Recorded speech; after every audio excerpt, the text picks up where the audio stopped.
Hello dear students, आप सभी का स्वागत है हर घर पाठशाला की ऑनलाइन क्लास में। आज हम third chapter desktop publishing advanced शुरू करेंगे। इसमें हम कोरल ड्रॉ, उसके uses, basic graphic terminology, Corel Draw को कैसे स्टार्ट करते हैं और उसके कंपोनेंट्स के बारे में पढ़ेंगे। आइए शुरू करते हैं। सबसे पहले हम पढ़ेंगे कोरल ड्रॉ और उसके यूजेस के बारे में। Introduction to Corel Draw. Corel Draw is a vector and graphic designing software. Corel Draw is designed for the Windows operating system. Corel Draw was released on January 16, 1989. Today the software is still used by many people. The latest version of Corel Draw, version 22nd, has released on March 12, 2020. Corel Draw एक ऐसा software है जिससे हम vector graphics बनाते हैं। Corel Draw को mainly Windows operating system के लिए बनाया गया है। Corel Draw का पहला वर्जन 16 जनवरी 1989 में आया था। आज भी बहुत सारे लोग इस सॉफ्टवेयर को यूज़ करते हैं। इसका जो लेटेस्ट वर्जन है, वर्जन 22nd, वो हाल ही में रिलीज़ हुआ है 12 मार्च 2020 को। Corel Draw provides many features for users to edit graphics. These features include contrast adjustment, color balancing, 3D transformation, graphic lines, adding more effects, for example borders to images, and it is capable of working with multiple layers and multiple pages. Corel Draw हमें बहुत सारे ऐसे features provide करता है जिनसे हम graphics को edit कर सकते हैं, उनको मॉडिफाई कर सकते हैं, उनमें बदलाव कर सकते हैं। इन फीचर्स में कलर बैलेंसिंग शामिल है, 3D ऑब्जेक्ट्स हम बना सकते हैं, ट्रांसफॉर्मेशन हम कर सकते हैं, कोई भी ऑब्जेक्ट है उसको आप क्रॉप कर सकते हो, रोटेट कर सकते हो, स्क्यू कर सकते हो, उसकी जो कॉन्ट्रास्ट है उसको एडजस्ट कर सकते हो, ग्राफिक लाइंस आप ऐड कर सकते हैं और इमेजेस पे आप बॉर्डर्स लगा सकते हैं, और इसके साथ साथ आप मल्टीपल लेयर्स और मल्टीपल पेजेस पे भी काम कर सकते हैं। Corel Draw is a tool to create vector graphics. With the help of this software, you can create logos, visiting card, posters, brochures, illustrations and many more. Corel Draw एक ऐसा tool है जिससे हम वेक्टर ग्राफिक्स बनाते हैं। अब vector graphics क्या होते हैं उसके बारे में हम आगे पढ़ेंगे। Corel Draw की सहायता से हम किसी स्कूल, कॉलेज या किसी कंपनी का, किसी ब्रांड का लोगो डिज़ाइन कर सकते हैं। हम विजिटिंग कार्ड्स बना सकते हैं। कोई पोस्टर तैयार करना है तो वो भी हम इसमें बना सकते हैं। ब्रोशर्स, कोई स्कूल कॉलेज के कोई ब्रोशर है या किसी प्रोडक्ट का कोई ब्रोशर है, उसके लिए हम ब्रोशर्स तैयार कर सकते हैं। और भी बहुत सारे जो चित्र हैं अलग अलग तरह के, उनको हम Corel Draw में बना सकते हैं। Next is uses of Corel Draw। कहाँ पे हम इसको यूज करते हैं? अगर हमने वेक्टर बेस्ड इमेजेस और चित्र बनाने हैं तो हम Corel Draw का यूज करते हैं। लोगोस हमने तैयार करने हैं तो हम Corel Draw में बनाते हैं। Business cards and invitation cards, कोई भी आपने बिजनेस कार्ड बनाना है या कोई इनविटेशन कार्ड बनाना है तो वो हम Corel Draw में बना सकते हैं। बार कोड्स जो हैं वो वर्टिकल लाइंस होती हैं। अगर आप कोई भी प्रोडक्ट लेते हैं मार्केट से तो उनमें वर्टिकल लाइंस का एक सेट होता है। कुछ वर्टिकल लाइंस की थिकनेस ज़्यादा होती है, किसी की कम होती है, तो ये उस प्रोडक्ट की जो आइडेंटिटी है वो इससे हो जाती है। जब हम बारकोड रीडर से उसको स्कैन करते हैं तो एकदम से पूरी डिटेल उसकी आ जाती है। तो बारकोड्स हम कोरल ड्रॉ में बना सकते हैं। पैम्पलेट्स और ब्रोशर्स भी हम बना सकते हैं। जैसे मैंने आपको बताया कि कोई भी स्कूल कॉलेज के लिए हम ब्रोशर बना सकते हैं, या कोई कंपनी है वो अपने प्रोडक्ट सेल करना चाहती है, उसके वो ब्रोशर बना सकते हैं उसके लिए। ठीक है, तो नेक्स्ट है फ्लैक्स एंड बैनर्स। फ्लैक्स और बैनर्स जो हैं बहुत ज़्यादा कोरल ड्रॉ के अंदर बनते हैं। आपने देखा होगा कि जब आप बाई रोड ट्रैवल करते हैं तो रोड साइड पे आपको बड़े बड़े पोस्टर्स, बड़े बड़े बैनर्स दिखते हैं। वो या तो किसी प्रोडक्ट को प्रमोट कर रहे होते हैं या किसी कॉलेज या यूनिवर्सिटी को प्रमोट कर रहे होते हैं, या कोई किसी प्रोडक्ट को प्रमोट कर रहे होते हैं। तो वो सारे बैनर्स जो हैं हम कोरल ड्रॉ के अंदर बना सकते हैं। Next is basic graphic terminology. Basic graphic terminology में हम पढ़ेंगे bitmap images, vector images, pixel और पीपीआई। पीपीआई मीन्स पिक्सल पर इंच के बारे में। तो आइए शुरू करते हैं। In the computer world there are a lot of different ways to store an image. These different ways of storing are called file format or image file types. There are many types of image files such as .jpg, .png, .gif, etc. Computer की अगर हम बात करें तो बहुत सारे अलग अलग तरीके हैं जिनसे हम इमेज को स्टोर कर सकते हैं। ये जो अलग अलग तरीके हैं स्टोर करने के, इनको हम कहते हैं फाइल फॉर्मेट या इमेज फाइल टाइप्स। बहुत सारे इमेज फाइल टाइप्स हैं जैसे कि .jpg, .png, .gif इत्यादि। However, no matter what file type you use, every picture on a computer can be classified as either a bitmap or vector image. हालांकि इससे कोई फ़र्क नहीं पड़ता कौन सा फाइल टाइप आप यूज़ करते हो। हर एक पिक्चर कंप्यूटर के अंदर वो या तो बिटमैप इमेज हो सकती है या वेक्टर इमेज हो सकती है।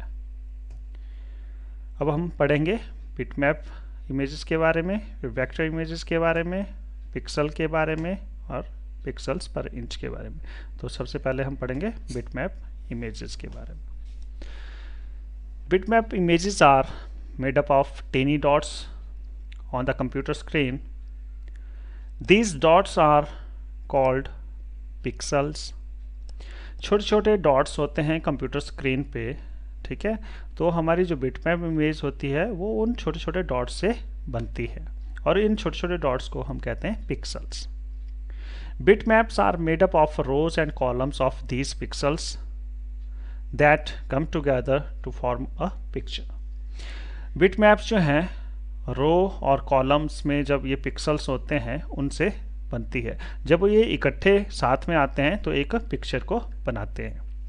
The most images found on the web or taken by digital camera are bitmap images. जितनी भी इमेजेस आपको इंटरनेट पे मिलती है या आप अपने डिजिटल कैमरा से कोई भी फ़ोटो क्लिक करते हैं, तो जब आप उनको अपने सिस्टम पे ट्रांसफ़र करते हैं कंप्यूटर सिस्टम पे, तो आप देखेंगे कि वो जो है .jpg फाइल में होती है। तो ये इमेजेस बिटमैप इमेजेस होती हैं। The resolution of a bitmap image is measured in the number of pixels per inch. Bitmap image की जो क्वालिटी है वो कितनी अच्छी है या उसकी क्वालिटी इतनी अच्छी नहीं है, उसको मेजर करते हैं हम नंबर ऑफ पिक्सल्स पर इंच से। जितनी ज़्यादा पीपीआई की वैल्यू होगी उतनी अच्छी आपकी पिक्चर की क्वालिटी होगी। जितनी कम उसकी पीपीआई वैल्यू होगी उतनी ही अच्छी उसकी क्वालिटी नहीं होगी। ये कुछ एग्जांपल्स हैं बिटमैप इमेजेस के। TIFF tagged images file format, JPEG Joint Picture Expert Group, PSD Photoshop Document, GIF Graphics Interchange Format, PNG Portable Network Graphics। साथ में इसकी एक्सटेंशन दी हुई हैं। जब भी आप किसी इमेज को चेक करेंगे तो उसके जब आप प्रॉपर्टीज चेक करेंगे तो उसकी आपको फाइल एक्सटेंशन आपको मिल जाएगी। ये मैं आपको जब वीडियो के लास्ट में आपको दिखाऊंगा किस तरह हम फाइल एक्सटेंशंस को चेक करते हैं। Next is vector images. Vector images are made up of many geometric objects. Each of these objects can be defined by mathematical statements and has individual properties assigned to it, such as color, fill, and outline. As a result, they can be enlarged with no loss of quality. Vector images जो हैं अलग अलग geometric objects से बनती है। Geometric objects में आपके rectangle भी आ सकते हैं, सर्कल भी आ सकते हैं, ट्रायंगल भी आ सकते हैं, स्टार्स भी आ सकते हैं और भी अलग तरह की शेप्स आ सकती हैं। हर एक ऑब्जेक्ट जो है उसके लिए एक मैथमेटिकल स्टेटमेंट है से डिफाइन किया जाता है। जैसे उसकी हाइट, विड्थ जो है उसकी प्रॉपर्टीज हैं, उससे हम उसको डिफाइन करते हैं। और हर एक ऑब्जेक्ट की अपनी अलग अलग प्रॉपर्टीज हो सकती हैं, जैसे कि उसका कलर, फिल कलर कैसा होगा, आउटलाइन कैसी होगी, तो वो हम अलग अलग ऑब्जेक्ट्स के लिए अलग अलग सेट कर सकते हैं। इसी वजह से इसको हम एनलार्ज कर सकते हैं, बड़ा कर सकते हैं with no loss of quality. तो उसकी जो क्वालिटी है उस पर कोई फर्क नहीं पड़ेगा। The greatest advantage of vector image is that they can be scaled up or down to any size without loss of quality। ये सबसे बड़ा इसका फ़ायदा है वेक्टर इमेज का कि हम इनको बड़ा भी कर सकते हैं, स्केल अप भी कर सकते हैं और डाउन भी कर सकते हैं किसी भी साइज पे, बिना इसकी जो क्वालिटी है वो उस पर कोई फ़र्क नहीं पड़ता है। ये कुछ एग्जांपल्स हैं वेक्टर इमेजेस के। Encapsulated PostScript, adobe Illustrator, Corel Draw, Scalable Vector Graphics, Portable Document Format, साथ में इसके फाइल फॉर्मेट्स हैं, फाइल एक्सटेंशंस हैं। तो ये जो भी फाइल एक्सटेंशन है वो डॉट से स्टार्ट होते ही उसमें उसके आगे 3 या 4 मैक्सिमम 3 या 4 कैरेक्टर्स हो सकते हैं। तो यहाँ पे 2 से 3 या 4 तक कैरेक्टर्स फाइल एक्सटेंशन में हो सकते हैं। Next is pixel. A pixel is a single square on the computer screen. Depending upon your screen resolution, your screen probably has hundreds or thousands of pixels। Pixel एक छोटा सा square है computer screen के ऊपर। जैसे हमने पढ़ा था कि छोटे छोटे डॉट्स हैं, वो डॉट्स जो हैं जब आपको उसको जूम करेंगे तो आपको पिक्सल आपको दिखेंगे, स्क्वायर की फॉर्म में दिखेंगे। ठीक है, तो जो भी आपकी स्क्रीन की रेजोल्यूशन है उसके ऊपर डिपेंड करेगा कि उसमें नंबर ऑफ पिक्सल्स कितने हैं। For example, the most common screen resolution currently is 1024 into 768, which comes out to 7,86,432 pixels. उदाहरण के लिए जो है जो ये सबसे ज़्यादा कॉमन रेजोल्यूशन यूज़ होती है, जैसे पुराने कंप्यूटर्स भी हैं उनमें, वो 1024 उसकी विड्थ होती है और उसकी जो हाइट होती है वो 768 होती है। और इस रेजोल्यूशन में टोटल 7,86,432 पिक्सल्स होते हैं। आजकल जो लेटेस्ट कंप्यूटर हम यूज़ करते हैं उसमें रेजोल्यूशन ज़्यादा होती है, तो उसके अकॉर्डिंग उसके जो नंबर ऑफ पिक्सल्स हैं वो भी ज़्यादा होंगे। नेक्स्ट इज पिक्सल्स पर inch.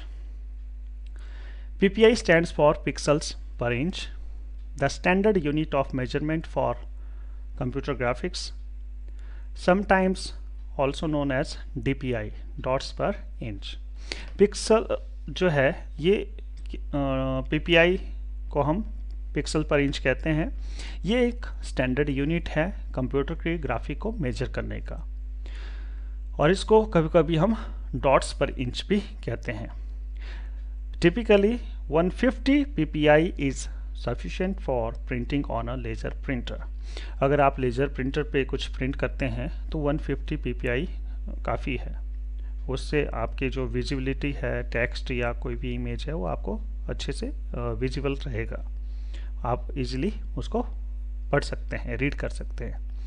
Professional printing usually requires 300+ ppi। अगर आपको बहुत अच्छी क्वालिटी का रिजल्ट चाहिए तो उसके लिए आपको 300+ ppi वैल्यू सेट करनी होगी।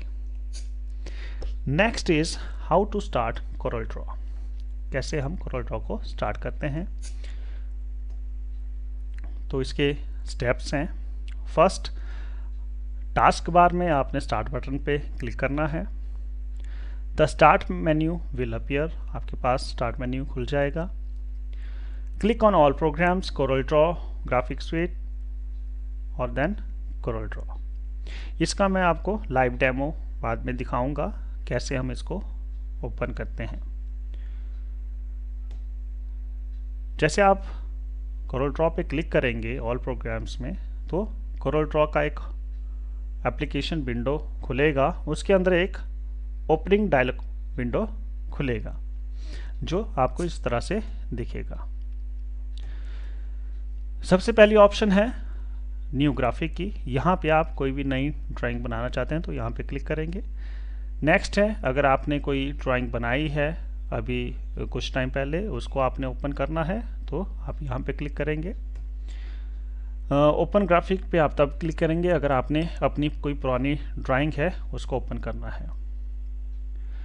टेम्पलेट पे आप तब क्लिक करेंगे अगर आपने कोई पहले से एक टेम्पलेट डिज़ाइन बना हुआ है उसको यूज़ करना चाहते हैं। यहाँ पे आपको ऑफलाइन और ऑनलाइन ट्यूटोरियल्स मिलेंगे कि कैसे हम कोरल ड्रॉ के टूल्स को यूज़ करेंगे। यहाँ पे आपको जो नया क्या है कोरल ड्रॉ के अंदर वो आपको यहाँ पे मिलेगा। तो नेक्स्ट स्टेप है कि अगर आप न्यू ऑप्शन पे क्लिक करते हैं तो न्यू ड्राइंग ओपन होगी। फिफ्थ जो है वो है नेक्स्ट जो स्टेप है वो है, अगर आप ओपन ऑप्शन पे क्लिक करते हैं तो जो ऑलरेडी आपने कोई एग्जिस्टिंग ड्राइंग है जो आपने पहले बनाई है उसको ओपन करना चाहते हैं तो आप ओपन ऑप्शन पे क्लिक करेंगे। Corel Draw application window will appear on the screen. आपके सामने अब एप्लीकेशन विंडो ओपन होगी, तो इस तरह से आपको दिखेगी। उसके जो कंपोनेंट्स हैं उनके बारे में हम साथ में पढ़ेंगे। तो ये आपके पास एप्लीकेशन विंडो खुलेगी। अब इसके जो अलग अलग कंपोनेंट्स हैं वो क्या हैं, सबसे पहले आता है टाइटल बार। सबसे ऊपर आपको टाइटल बार दिखेगी जहाँ पे आपके 3 बटन्स होते हैं, क्लोज, मिनिमाइज और मैक्सिमाइज। ये आप देख रहे होंगे कि यहाँ पे आपको ये ग्राफिक 2 जो है ये इस ड्राइंग का नाम है और उसके साथ जो एप्लीकेशन हम यूज़ करते हैं उसका नाम यहाँ पे आता है। नेक्स्ट है मेन्यू बार। नेक्स्ट है स्टैंडर्ड टूल बार। ये प्रॉपर्टी बार है, ये रूलर बार है, ये आपका टूल बॉक्स है यहाँ पे। उसके बाद ये डॉकर है, यहाँ पे ड्राइंग पेज है। ये जो रेक्टेंगल के बाहर वाला जो एरिया है इसको हम ड्राइंग विंडो कहते हैं। ये डॉक्यूमेंट नेविगेटर है, आप इसमें एक से ज़्यादा पेजेस ऐड कर सकते हैं जैसे हमने पहले ही पढ़ा था। तो जो आपको प्लस का साइन दिखाई दे रहा है यहाँ से पेजेस ऐड कर सकते हैं। और इसके साथ जो है डॉक्यूमेंट का नेविगेटर है, यहाँ पे इस बटन पे आप क्लिक करेंगे तो दूसरे पेजेस पे मूव कर सकते हैं। ये लास्ट में स्टेटस बार है। देखिए हमने एक ऑब्जेक्ट लिया है रेक्टेंगल का, तो ये क्या कर रहा है, स्टेटस बार में उसकी जो हाइट और विड्थ है वो यहाँ पे दिखा रहा है और वो उसकी लोकेशन भी दिखा रहा है कि कहाँ पे ये किस जगह पे है ड्राइंग पेज में, और ये भी बता रहा है कि किस लेयर पे है। तो ये अभी लेयर 1 पे है और इसका कलर भी बता रहा है कि कलर क्या है, ब्लू कलर का है। ये यहाँ पे नेविगेटर यहाँ पे है, यहाँ पे इसको नेविगेटर कहते हैं। या अगर आपने अपने किसी पेज में मूव करना है ऊपर नीचे, अगर उसको आपने उसका जूम लेवल बढ़ा रखा है तो एक कोने से दूसरे कोने पे अगर आपने जाना है एक ही पेज में, तो आप नेविगेटर से आप जा सकते हैं। ये कलर पैलेट्स हैं, यहाँ पे अलग अलग तरह के कलर्स अवेलेबल रहते हैं, जो भी आप उसमें फिल करना चाहते हैं ऑब्जेक्ट में, तो यहाँ से सिलेक्ट कर सकते हैं। अब हम थोड़ा डिटेल में पढ़ेंगे कंपोनेंट्स के बारे में। सबसे पहले है title bar. It display the name of program and name of the open file.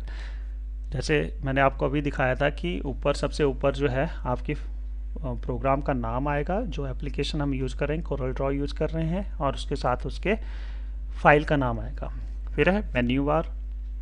इसमें ड्रॉप डाउन मेन्यूज़ आते हैं, और जो भी ड्रॉप डाउन मेन्यूज़ हैं उनकी कमांड्स को ग्रुप किया गया है कैटेगरी से। नेक्स्ट इज प्रॉपर्टी बार। यहाँ पे वो कंट्रोल्स होते हैं जो एक्टिव कंट्रोल्स के अकॉर्डिंग चेंज होते हैं। टूल बार, इसमें शॉर्टकट्स होते हैं, जो भी मेन्यूज़ और कमांड्स हैं हमारी उनके शॉर्टकट होते हैं। जैसे आप ओपन कर सकते हो अपनी ड्राइंग को सेव कर सकते हो, अपनी ड्राइंग को प्रिंट कर सकते हो, इस तरह से और भी बहुत सारे बटन्स होते हैं। आपको मेन्यू बार में जाने की ज़रूरत नहीं पड़ती है, डायरेक्ट आप टूल बार में उन बटन्स पे क्लिक कर सकते हैं। Next is ruler. ये हमारे जो ऑब्जेक्ट है उसके साइज और पोजीशन को बताता है। टूल बॉक्स, इसमें बहुत सारे टूल्स होते हैं जिनसे हम ऑब्जेक्ट्स को क्रिएट भी कर सकते हैं, उनमें फिल भी कर सकते हैं, उनको मॉडिफाई भी कर सकते हैं। ड्राइंग विंडो, ये वो एरिया होता है जो ड्राइंग पेज के बाहर आपको दिखता है। जो रेक्टेंगल आपको वाइट कलर की रेक्टेंगल दिखाई दे रही थी, उसके बाहर वाला जो एरिया है वो ड्राइंग विंडो होता है।